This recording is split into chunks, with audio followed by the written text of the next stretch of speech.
The Rwandan genocide, known officially as the genocide against the Tutsi, was a genocidal mass slaughter of Tutsi in Rwanda by members of the Hutu majority government. An estimated 500,000 - 1 million Rwandans were killed during the 100-day period from April 7 to mid-July 1994, constituting as many as 70% of the Tutsi and 20% of Rwanda's total population. After the Tutsi-backed Rwandan Patriotic Front regained control of the country and ended the genocide, an estimated 2 million Rwandans were displaced and became refugees. The genocide was planned by members of the core political elite, many of whom occupied positions at top levels of the national government. Perpetrators came from the ranks of the Rwandan army, the gendarmerie, government-backed militias including the Interahamwe and Impuzamugambi, as well as countless ordinary civilians. The genocide took place in the context of the Rwandan Civil War, an ongoing conflict beginning in 1990 between the Hutu-led government and the Rwandan Patriotic Front, which was largely composed of Tutsi refugees whose families had fled to Uganda following earlier waves of Hutu violence against the Tutsi. International pressure on the Hutu-led government of Juvenal Habyarimana resulted in a ceasefire in 1993, with a roadmap to implement the Arusha Accords, which would create a power-sharing government with the RPF. This agreement displeased many conservative Hutu, including members of the Akazu, who viewed it as conceding to enemy demands.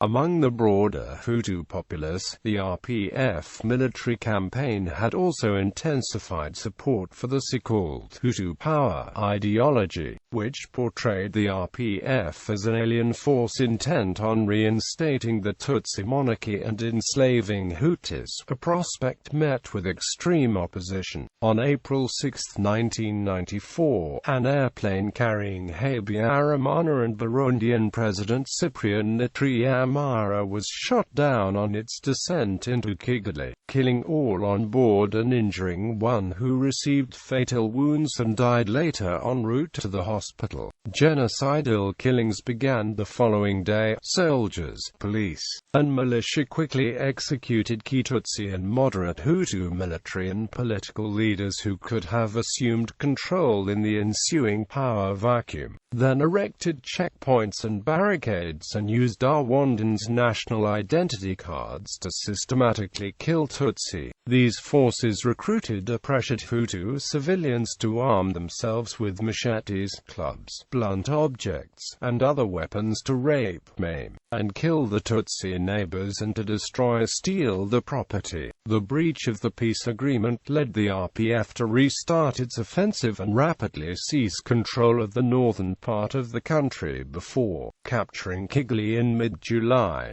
bringing an end to the genocide. During these events and in their aftermath, the United Nations and countries including the United States, the United Kingdom, and Belgium were criticized for their inaction, including failure to strengthen the force and mandate of the UN Assistance Mission for Rwanda peacekeepers, while observers criticized the government of France for alleged support of the Hutu-led government after the genocide had begun. The genocide had a lasting and profound impact on Rwanda and its neighboring countries. The pervasive use of rape as a weapon of war caused a spike in HIV infection, including babies born of rape to newly infected mothers. Many households were headed by orphan children or widows. The destruction of infrastructure and the severe depopulation of the country crippled the economy, challenging the nascent government to achieve rapid economic growth and stabilization. The RPF military victory and installation of an RPF-dominated government prompted many Hutus to flee to neighboring countries, particularly in the eastern portion of Zaire, where the Hutu genocidaires began to regroup in refugee camps along the border with Rwanda. Declaring a need to avert further genocide, the RPF-led government led military incursions into Zaire, including the First and Second Congo Wars. Armed struggles between the Rwandan government and their opponents in DRC have continued to play out through proxy militias in the Goma region, including the M23 rebellion. Large Rwandan Hutu and Tutsi populations continue to live as refugees throughout the region. Today, Rwanda has two public holidays mourning the genocide. The national mourning period begins with Kwibuka, the national commemoration, on April 7 and concludes with Liberation Day on July 4. The week following April 7 is an official week of mourning, known as Isayanamo. The genocide served as an impetus for creating the International Criminal Court to eliminate the need for ad hoc tribunals to prosecute genocide, crimes against humanity, and war crimes. Background: pre-colonial kingdoms and origins of Hutu Tutsi in TWA. The earliest inhabitants of what is now Rwanda were the TWA, a group of aboriginal pygmy hunter-gatherers who settled in the area between 8000 BC and 3000 BC and remain in Rwanda today. Between 700 BC and 1500 AD, a number of Bantu groups migrated into Rwanda, and began to clear forest land as a way to gain wood for housing and space for the farming, living areas. Historians have several theories regarding the nature of the Bantu migrations. One theory is that the first settlers were Hutu, while the Tutsi migrated later and formed a distinct racial group, possibly of Cushitic origin. An alternative theory is that the migration was slow and steady from neighboring regions, with incoming groups bearing high genetic similarity to the established ones and integrating into rather than conquering the existing society. Under this theory, the Hutu and Tutsi distinction arose later and was not a racial one, but principally a class or caste distinction in which the Tutsi herded cattle while the Hutu farmed the land. It is worthwhile to mention that the word Tutsi was originally used to describe the status of a person rich in cattle, and later progressed to become the term that referred to the elite group as a whole. The Hutu Tutsi in TWA of Rwanda share a common language and are collectively known as the Banyarwanda. The population coalesced, first into clans, and then, by 1700, into around 8 kingdoms. One of the kingdoms, the Kingdom of Rwanda, ruled by the Tutsi Nyaginya clan, became increasingly dominant from the mid-18th century and expanded through process of conquest and assimilation, achieving its greatest extent under the reign of King Kigeli Awabagiri. Awabagiri expanded the kingdom west and north and initiated administrative reforms. These included Ubuhaki, in which Tutsi patrons ceded cattle, and therefore privileged status, to Hutu or Tutsi clients in exchange for economic and personal service, and Uburetwa, a corvée system in which Hutu were forced to work for Tutsi chiefs. Awabagiri's changes deepened the socio-economic and power divisions between the Hutu and Tutsi. Colonial era. The Berlin Conference of 1884 assigned the territory to Germany and began a policy of ruling through the Rwandan monarchy. This system had the added benefit of enabling colonization with small European troop numbers. European colonists, convinced the Tutsi had migrated to Rwanda from Ethiopia, believed the Tutsi were more Caucasian than the Hutu and were therefore racially superior and better suited to carry out colonial administrative tasks. King Yuhi V Musinga welcomed the Germans, whom he used to strengthen his rule. Belgian forces took control of Rwanda and Burundi during World War I, and the country was formally passed to Belgian control by a League of Nations mandate in 1919. The Belgians initially continued the German style of governing through the monarchy, but from 1926 began a policy of more direct colonial rule rule in line with the system used in the Belgian Congo. They simplified the chieftaincy system, reducing its numbers and concentrating it in the hands of Tutsi, extended the scale and scope of Aburetwa, and oversaw a land reform process by the Tutsi chiefs, in which grazing areas traditionally under the control of Hutu collectives were seized and privatized, with minimal compensation. In the 1930s, the Belgians introduced large-scale projects in education, health, public works, and agricultural supervision. The country was thus modernized, but Tutsi supremacy remained, leaving the Hutu disenfranchised and subject to large-scale forced labor. In 1935, Belgium introduced identity cards labeling each individual as Tutsi, Hutu, Twa, and naturalized. While it had previously been possible for particularly wealthy Hutu to become honorary Tutsi, the identity cards prevented any further movement between classes. The Catholic Church became increasingly important in Rwanda. As the Belgian government relied on the clergy's local knowledge, many Rwandans became Catholics as a means of social advancement. Revolution and Hutu-Tutsi relations after independence. After World War II, a Hutu emancipation movement began to grow in Rwanda, fueled by increasing resentment of the interwar social reforms, and also an increasing sympathy for the Hutu within the Catholic Church. Catholic missionaries increasingly viewed themselves as responsible for empowering the underprivileged Hutu rather than the Tutsi elite, leading rapidly to the formation of a sizable Hutu clergy and educated elite that provided a new counterbalance to the established political order. The monarchy and prominent Tutsi sensed the growing influence of the Hutu and began to agitate for immediate independence on their own terms.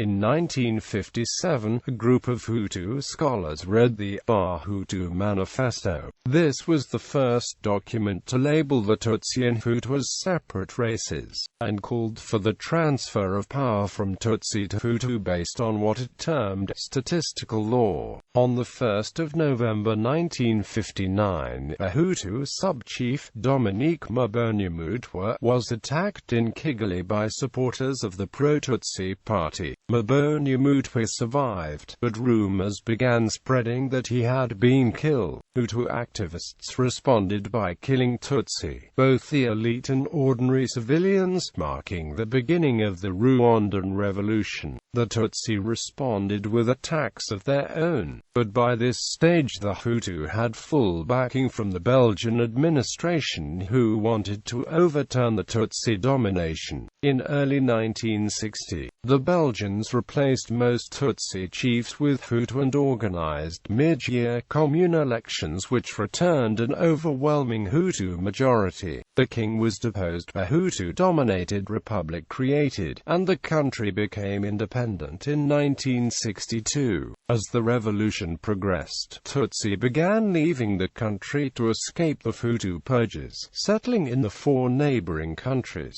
Burundi, Uganda, Tanzania and Zaire. These exiles, unlike the Banyarwanda who migrated during the pre-colonial and colonial era, were regarded as refugees in the host countries, and began almost immediately to agitate for a return to Rwanda. They formed armed groups, known as Inyenzi, who launched attacks into Rwanda. These were largely unsuccessful, and led to further reprisal killings of Tutsi and further Tutsi exiles. By 1964, more than 300,000 Tutsi had fled, and were forced to remain in exile for the next 3 decades. Pro-Hutu discrimination continued in Rwanda itself, although the indiscriminate violence against the Tutsi did reduce somewhat following a coup in 1973, which brought President Juvenal Habyarimana to power. At 408 inhabitants per square kilometre, Rwanda's population density is among the highest in Africa. Rwanda's population had increased from 1.6 million people in 1934 to 7.1 million in 1989, leading to competition for land. Historians such as Gary Reinhard Prunier believe that the 1994 genocide can be partly attributed to population density. Rwandan civil war in the 1980s, a group of 500 Rwandan refugees in Uganda, led by Fred Rwigema, fought with the rebel National Resistance Army in the Ugandan Bush War, which saw Yoweri Museveni overthrow Milton Obote. These soldiers remained in the Ugandan army following Museveni's inauguration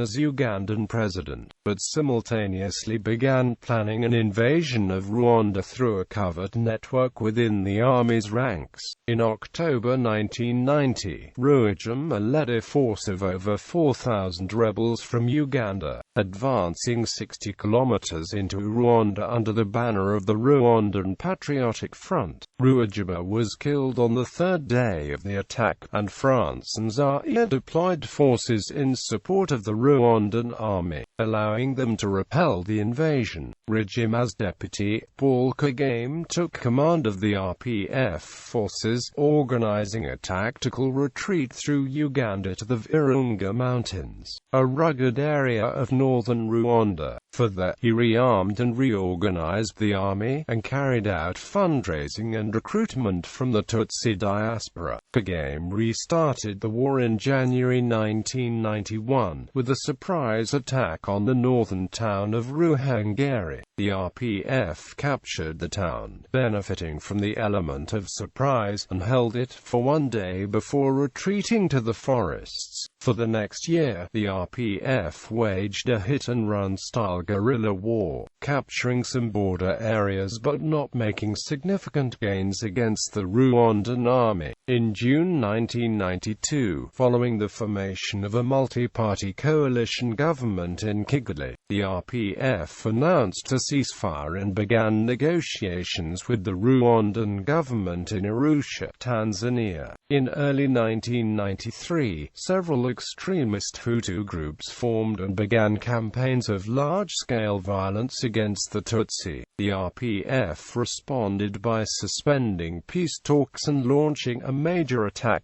gaining a large swathe of land across the north of the country. Peace negotiations eventually resumed in Arusha. The resulting set of agreements, known as the Arusha Accords, were signed in August 1993 and gave the RPF positions in a broad-based transitional government and in the National Army. The United Nations Assistance Mission for Rwanda, a peacekeeping force, arrived in the country, and the RPF were given a base in the National Parliament building in Kigali for use during the setting up of the BBTG Hutu power movement. In the early years of Habyarimana's regime, there was greater economic prosperity and reduced violence against Tutsi. Many hardline anti-Tutsi figures remained, however, including the family of the First Lady Agatha Habyarimana, who were known as the Akazuwa clan de Madam, and the president relied on them to maintain his regime. When the RPF invaded in 1990, Habyarimana and the hardliners exploited the fear of the population to advance an anti-Tutsi agenda which became known as Hutu Power. A group of military officers and government members founded a magazine called Kangura, which became popular throughout the country. This published anti-Tutsi propaganda, including the Hutu 10 Commandments, an explicit set of racist guidelines, including labeling Hutu who married Tutsi as traitors. In 1992, the hardliners created the Coalition for the Defense of the Republic Party, which was linked to the ruling party but more right-wing, and promoted an agenda critical of the president's alleged softness with the RPF. Following the 1992 ceasefire agreement, a number of the extremists in the Rwandan government and army began actively plotting against the president. Worried about the possibility of Tutsi being included in government, Habyarimana attempted to remove the hardliners from senior army positions, but was only partially successful. Akazu affiliates Augustin Ndindalimana and Theonest Bagasora remained in powerful posts, providing the hardline family with a link to power. Throughout 1992, the hardliners carried out campaigns of localized killings of Tutsi, culminating in January 1993, in which extremists and local Hutu murdered around 300 people. When the RPF resumed hostilities in February 1993, it cited these killings as the primary motive, but its effect was to increase support for the extremists amongst the Hutu population. For mid-1993, the Hutu power movement represented a third major force in Rwandan politics. In addition to Habyarimana's government and the traditional moderate opposition, apart from the CDR, there was no party that was exclusively part of the power movement. Instead, almost every party was split into moderate and power wings, with members of both camps claiming to represent the legitimate leadership of that party. Even the ruling party contained a power wing, consisting of those who opposed Habyarimana's intention to sign a peace deal. Several radical youth militia groups emerged, attached to the power wings of the parties. These included the Interahamwe, which was attached to the ruling party, and the CDR's Impuzamagambi. The youth militia began actively carrying out massacres across the country. The army trained the militias, sometimes in conjunction with the French, who were unaware of their true purpose.